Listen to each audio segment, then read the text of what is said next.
Hello and welcome. I'm Ayush, and today I'll be presenting our paper Multi-Arm Bandit Approach to Subset Selection Under Constraints. This work was done jointly with Kumar Abhishek and Professor Sujit at the Machine Learning Lab at IIIT Hyderabad. Okay. So, almost all countries have cooperative societies that cater to the developing sectors such as agriculture and handicrafts. And shown here is one of those examples. So we were working with Golconda Handicrafts. It was set up by the government of Telangana to promote the handicraft manufacturers within the state. So it's like an umbrella organization that brings together all these different cooperative societies under one brand, and it tries to promote the products through stores which are both within the state and outside the state.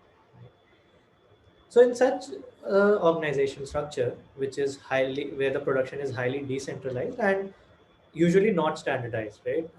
No two products of the same artisan would be exactly the same, right? So the quality and the perceived value of each product might very greatly. Right? In such an uncertain environment, how do you ensure that uh, the products that are being procured meets the actual demand that exists in the market, right? So the problem faced by, let's say, a cooperative manager is on deciding what quantity of each type of product to procure so as to maximize the overall revenue of the cooperative, and whilst ensuring that the quality standards are met, right? So now, if you think about it, this falls under the broader category of subset selection and is faced by other familiar marketplaces such as Amazon and Coop. So for example, Coop is a popular supermarket chain in Switzerland. They have to decide how many apples to procure from each of the region farmers. Right? And in each of these scenarios, the broader goal still remains the same. I mean, maximize revenue while ensuring quality. So, I mean, we've been talking about quality, but it's a very subjective measure, right? So, the first question is how do we really quantify quality? So, for consumer products, a good proxy to quality is, and which is the one we'll be using as well, is how likely the product is to be sold or like purchased by a consumer, right? And so that is why we equate quality, let's say, with expected probability of sale, right?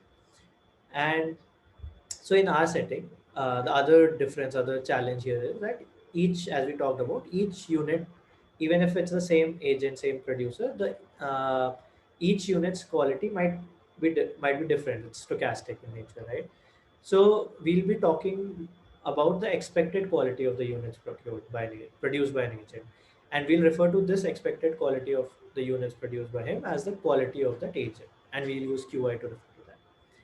So, hence, if let's say the products are being sold in market at a selling price of R, let's say, I mean, uh, all the apples are bundled into one bucket inside a supermarket store, and the selling prices are, then the expected probability of sale of a particular unit is QI, and the expected revenue that it brings is R times QI. Right? So, given such a setting, we wanted to formulate a very simple uh, problem structure, which we want to attempt to solve. So, this brings us to this slide where, let's say, we have n agents, and agents can be a producer, a farmer, and each of these agents has a capacity of production, a cost of production at which they produce, and a quality, like we discussed, right? So now the expected utility on procuring a unit from an agent is equal to RQI minus CI, where RQI is the revenue and CI is the cost of production. So let's say we have an average quality threshold alpha that we want to achieve, right? So this can be formulated as a simple ILP where you maximize the revenue such that the average quality is greater than alpha. One thing to note here is that this is the expected average quality, right? And it may differ from the average qualities based on the realized qualities of the products that are procured, right? But we show using lemma 1 that if we are able to ensure that the expected average quality is above the threshold, even the average quality of the realized qualities is also above that threshold, and it can be shown uh, quite. I mean, it's a straightforward derivation using Hofstad's inequality, and this the probability of this not happening is less than exponential of minus 2 epsilon square m. And epsilon is a tolerance parameter, m is equal to the total units procured, right? So more the units that you procure, the stronger this claim holds. So in the rest of the paper, we'll be dealing with the quality of the agents or the expected quality of the produce, and all a constraint. The quality constraint would be defined on the expected average quality. Okay. With that, given this is a fairly straightforward constraint optimization problem, we propose a dynamic programming solution. Again, it's a very common approach to problems like this, and I'll give a brief walkthrough. So we have the agents are segregated into four categories: high quality, low cost. They're the best kind of agents. Always choose them. Low quality, high cost, or you should avoid them as much as possible. Then there's a trade-off between high quality high cost and low quality low cost. You want to balance them so that the net quality is still above the threshold and the net revenue is positive. So again, so this is what where DP comes into picture, and uh, again, you can look at the paper to go into the details of the algorithm, but it's a very common approach. So far so good. All these, both the problem and the solution, were pretty common and straightforward. Where it gets interesting is if the qualities are unknown, and this happens quite often, right? Like artisans' quality of work may be hard to estimate until its products are actually procured and sold in the market. Similarly, an e-commerce platform may not know its Amazon may not know its seller's quality at the time of registration. So the planner needs to learn these qualities by sequentially procuring items from these agents in a way which is intelligent and minimizes the loss of revenue. Right? So this is a classic example of exploration and exploitation trade-off, and one of a popular approach to attempt such trade-offs is the multi-arm bandit framework, right? So we model it as a multi-arm bandit problem where each agent is an arm associated with a unknown stochastic parameter quality, and since the planner can select multiple arms in each round, let's say a round is a day, this falls under the category of a combinatorial multi-arm bandit. Okay. So, so we now want to attempt this ILP where the qualities are unknown, and we want to do it in a way that minimizes the loss in revenue. Right? So the first question is that isn't there something that already addresses this? So there are two papers that we feel are closest to our work. One is the CMAP paper by Shen et al. So they assume the availability of a feasible set of subsets. Each subset is a set of agents that you can select and refers to as superarm. So let's say you have a feasible set of subsets. In our case, this feasible set would be those that satisfies the quality constraint. But since this quality constraint depends on quality, which is unknown, the feasible set in our case is unknown and needs to be learned as well. Similarly, in the there was another paper which proposes a assured accuracy bandit framework, which deals with a problem of similar nature, but there the objective function depends only on the agent's cost and not the qualities. And sorry for the typo, but the cost are those the depends on the cost which are known, right? Unlike in our case where the revenue depends on the qualities, and so does the utility. And so in our setting, both the constraint and the objective function depends on the known parameter, which is what makes our setting more generalizable and more challenging. Okay, so towards this, we propose a UCB-based framework, and this framework runs in two phases. There's an purely exploration phase, and exploitation phase. In the explore phase, we select all the arms, all the agents, and in the explore exploit phase, uh, it is done according to in a somewhat similar fashion as UCB. So this SSUCB framework assumes the availability of an offline subset selection algorithm. So the properties of this should be that given the qualities and cost and the threshold as an input, it should return an arm which satisfies the constraint according to the threshold and qualities given as input and maximizes the revenue. Again, constraint to the inputs. So as we saw, DPSS achieves this, and that was the reason of introducing and talking about DPSS. So we use DPSS as the subset selection algorithm, and we will refer to that algorithm as DPSS UCB. So here, we see that the exploration phase is runs for tau rounds, right? And tau is 3 ln 2 by 2 epsilon 2 square. It's not a random number. We'll come to it in a bit as to why this value of tau is useful. But it'll come handy when we want to prove that our framework achieves these following two properties. One is constraint satisfaction, and the other is sublinear regression. So we want to make sure that this our claim that we want to ensure that the quality is maintained is satisfied, and we do not incur a lot of regret in doing so. Okay. Okay. So first we come to this ensuring quality constraints, right? So what we want to show is that given that the average quality based on the UCB estimate. So as we can see, the UCB estimate is equal to uh, the empirical mean of the observed qualities plus some constant, right? And since subset selection ensures that since this is an input to the SSA and that SSA ensures that your quality constraint is met, so we know that the average quality based on the UCB estimate is greater than alpha plus epsilon 2.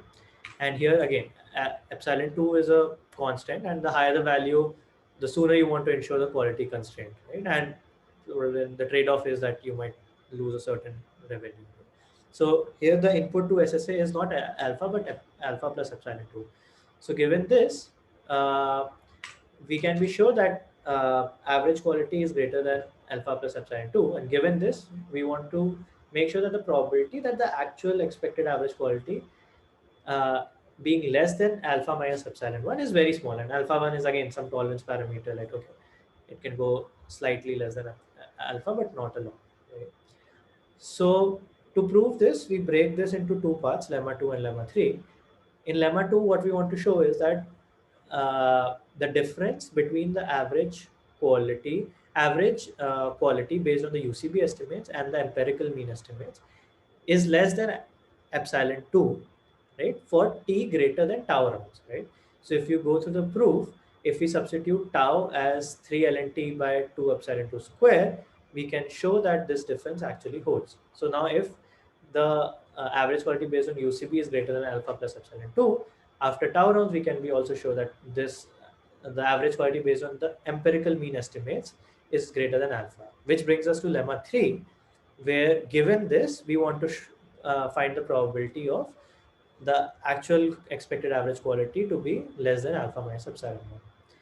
So lemma 3 follows again from Hofding's inequality, and we can show that the probability of this happening is less than exponential of e minus e epsilon 1 squared t. So so as we can see, it is the probability of quality constraint not being satisfied after tau rounds is very small and exponential in minus t. So so that is, and we'll later see that experimentally also this holds true. So next, what we want to show is that our regret is sublinear. Um, so first of all, we need to define our regret, and since uh, we have this notion of quality constraints, the definition is slightly different, and we propose this definition of regret, where if the quality constraint is not satisfied, it incurs a regret of some constant L, and if it is satisfied, then it is equal to uh, the revenue that you could get from a super arm that satisfies QC and maximizes revenue versus and difference between that and what you achieve, right? And let's say L is greater than any the maximum difference that is possible, right? Just to give a very large constant regret. So now there are three parts to it. One is before tau round. Let us assume that it always violates a QC. So before tau round, it will be less than L times tau. And since tau is of order L and T, in part one, the regret is also of order L and T. Similarly, in part two, which is after tau round, but when QC is violated, right? So the regret is L, but the probability of this happening is sigma, where sigma is e to the power minus epsilon 1 square t. If we solve for this, we see that this regret is also approximately of order 1 by t to the power a, where a is 3 by 2 epsilon 1 square by epsilon 2 square. Basically, again, even part 2, the regret is sublinear. The only remaining part now is after tau round, but QC is not validated. So now this setting is very similar to the setting in Shen et al. And we also show that the utility function also follows the required properties, namely monotonicity and bounded smoothness. And using the proof, we can show that the regret incurred here is also of order LNT. Using part 1, 2, and 3, we can show that the overall regret is bounded by order LNT, which is sublinear. So, uh, so we show in this paper that this SSUCB framework, as long as the subset selection algorithm, the offline subset selection algorithm follows certain properties, will achieve both constraint satisfaction and sublinear regret, which is a desirable property. Okay, but to make this approach practically useful, one of the things that limits is the computational inefficiency of the DPSS algorithm, which is it can run in order 2 per n, and which makes it difficult to scale when n is large. Let's say Amazon, which has like thousands of sellers. So we propose a greedy-based algorithm, which runs in polynomial time and provides an approximate solution to our IL, and can also be used as an subset selection algorithm, and we'll call it a GSS-UCP. Now, even though we may not be able to show that theoretically it achieves the results that DPSS UCB did, we can still show empirically that this runs as well in practice, if not better than DPSS UCB, and it runs much faster, so it's more practical in use. Right? So the question is how fast and how approximate. So fast is not a is doesn't come as a surprise because one is order 2 per n and the other is order n log n. So as we can see, as n increases, the ratio is just explodes. And we also compared it with an ILP solver, namely the coin or branch and cut solver CBC. And even with that, the computational performance, we see a factor of improvement of factor of 30 to 50. Right? Now comes to the question of how approximate, right? So theoretically, the approximation can be ratio can be arbitrarily small, and small as in the ratio of GSS and DPS, the utility achieved by GSS and DPSS. But in practice, it gives an average approximation ratio greater than 0.9. Right? So the graph on bottom left shows the box plot of all the instances in a run and the ratio of the utilities. In very rare cases, do we see that it's below zero point 0.2 or below zero point 0.5 for that matter. And the graphs on the right are comparing the ratio between with GSS and DPS and GSS and LP. And in both these cases, the average ratio is above zero point 0.9, which is a testament that in practice, GSS performs as good as DPSS, right? So, but what about in the setting where it is qualities are unknown, right? Similarly here, as we see, so these vertical lines correspond to the value of tau for different values of epsilon 2, and we can see for each colored line, the percent of time for QC satisfied is 1 after it crosses that line. So and this holds true for both GSS UCB, which is a dotted line. It follows a very similar trend to DPSS UCB, which is a solid line. And so as we can see that both GSS UCB and DPSS UCB in practice achieves constraint satisfaction, and it is in line with our theoretical results. Right? Similarly, the regret incurred is sublinear, and again, for both DPSS and DPSS UCB and GSS UCB. In fact, GSS UCB performs slightly better in practice than DPSS UCB. So these results are like are a testament and supplement our theoretical results. Finally, we come to the conclusion. So we saw a mechanism where we formulated a problem as an ILP. We provided a solution called a dynamic programming based solution. Then then we moved on to the setting where qualities are unknown. We provided a framework, and finally we provided a greedy algorithm that runs much faster. So what we feel is this is we took a very simple formulation, but the beauty of this is that it has various possible extensions, and it's a very generalizable setting. So extensions could be where the pool of agents are dynamic. There's a lead time between selecting and procuring that project, so an agent would be unavailable in the time. So there is a whole field of sleeping bandits that addresses similar problems. Similarly, things like inclusion of strategic agents, where a planner needs to elicit the cost of production also truthfully, and this could fall under the domain of mechanisms. So we feel it has interesting potential of being extended to various research and becoming more and more practically relevant. With that, I'd like to thank you and good day.